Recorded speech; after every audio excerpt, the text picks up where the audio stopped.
Reka tubifurize ibihe byiza nshuti bakunzi bacu, nshuti bakunzi Bingwa News TV, bakunzi bacu, reka tubagezeho amakuru. Ngira ngo ntago biba byoroshye kugira ngo umenye amakuru yo muri kariya gace, biba bigoye cyane kuko bisaba kubanza twahamagara tukamenya amakuru uko bimeze, yewe kubafatisha nabwo ntago byoroshye. Bamwe nta muriro baba bafite, ubundi abandi nta connection baba bafite cyangwa network. Urumva rero ntago biba byoroshye, ntago ari ugutinda kubahereza amakuru. Benshi bakomeje kugenda bampamagara bambaza batese bimeze gute. Ubu cyakora amakuru ndayabonye. Ngira ngo benshi bakeneye kumva ibiri kubera muri Sake. Reka duhere ku mushaki. Uyu munsi hiriwe amahoro no mu tundi duce dufitwe na M23, yewe n'utundi duce dufitwe na FARDC uretse agace ka Sake. Ejo bundi nibwo twabwiye yuko ku mugoroba w'ejo bundi ari bwo abarwanyi ba M23 bari bageze Ikabati rero berekezaga Isake. Mu kwerekeza Isake muri aka kanya, reka tubabwire uko bimeze rero ni ukuvuga ngo hariya mu mujyi wa Sake ntabwo M23 iragera mu mujyi wa Sake. Ikindi nanone ni ukuvuga ngo n'ingabo za FARDC zisa nkaho zavuye muri uyu mujyi wa Sake. Icyo rero tugiye kubagezaho ni ukubagezaho aho abarwanyi ba M23 bari ubu ngubu tuvugana.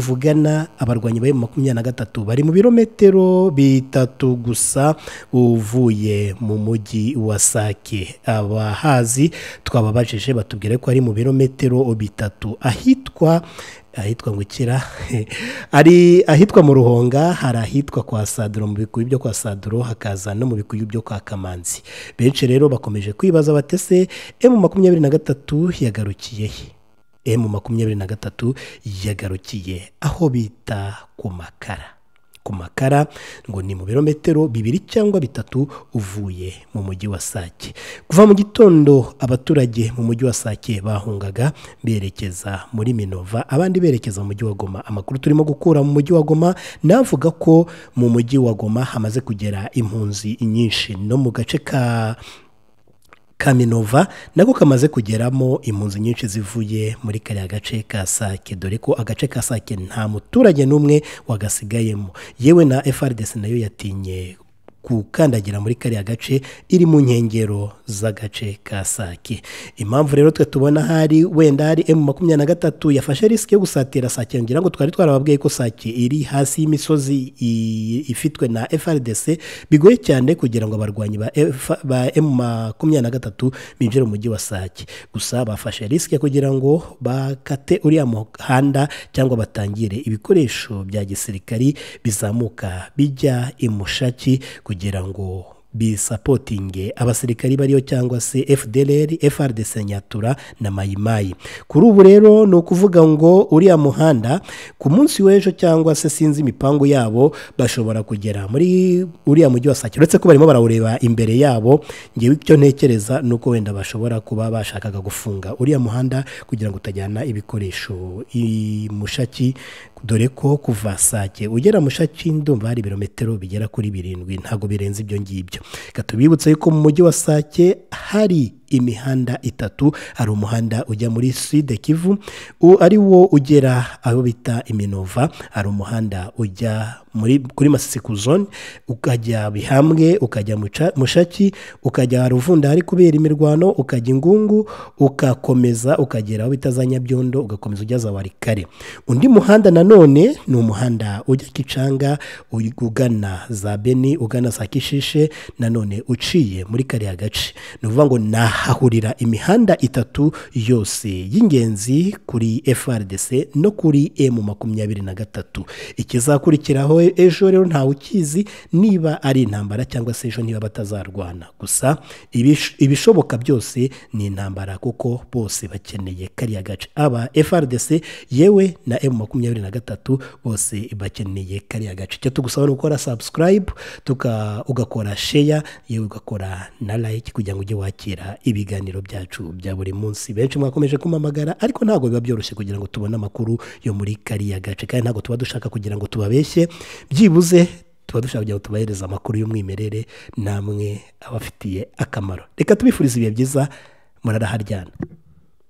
Cette psychose est au niveau du terminus Katindo où un faisceau de militaires qui venait de Saki vient d'être intercepté au niveau du terminus pour que les soldats qui fuyaient les lignes de front à Saki puissent retourner au niveau de Saki. Voilà que ça crée déjà une panique au niveau du terminus Katindo où les militaires PME sont en train d'attraper chacun les militaires dans leurs coins respectifs. Voilà un peu, c'est déjà grave ici dans la ville de Goma. C'est maintenant, c'est au niveau du terminus où vous voyez, personnellement, les militaires PME sont en train de prendre des soldats FARDC difficilement par force pour qu'ils rentrent au niveau des sacs où le front entre les M23 s'effectue.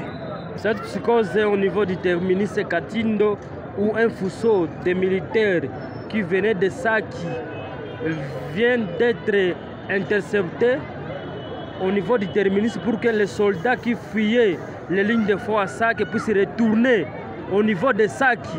Voilà que ça crée déjà une panique au niveau du terminus Katindo où les militaires PME sont en train d'attraper chacun les militaires dans leurs coins respectifs. Voilà un peu, c'est déjà grave ici dans la ville de Goma. C'est maintenant, c'est au niveau du terminus où vous voyez, personnellement, les militaires PME sont en train de prendre des soldats FARDC difficilement par force pour qu'ils rentrent au niveau des sacs où le front entre les M23 s'effectue. Cette psychose est au niveau du terminus Katindo où un faisceau de militaires qui venait de Saki vient d'être intercepté au niveau du terminus pour que les soldats qui fuyaient les lignes de front à Saki puissent retourner au niveau de Saki. Voilà que ça crée déjà une panique au niveau du terminus Katindo où les militaires PME sont en train d'attraper chacun les militaires dans leurs coins respectifs. Voilà un peu, c'est déjà grave ici dans la ville de Goma. C'est maintenant, c'est au niveau du terminus où vous voyez, personnellement, les militaires PME sont en train de prendre des soldats FARDC difficilement par force pour qu'ils rentrent au niveau des sacs où le front entre les M23 s'effectue.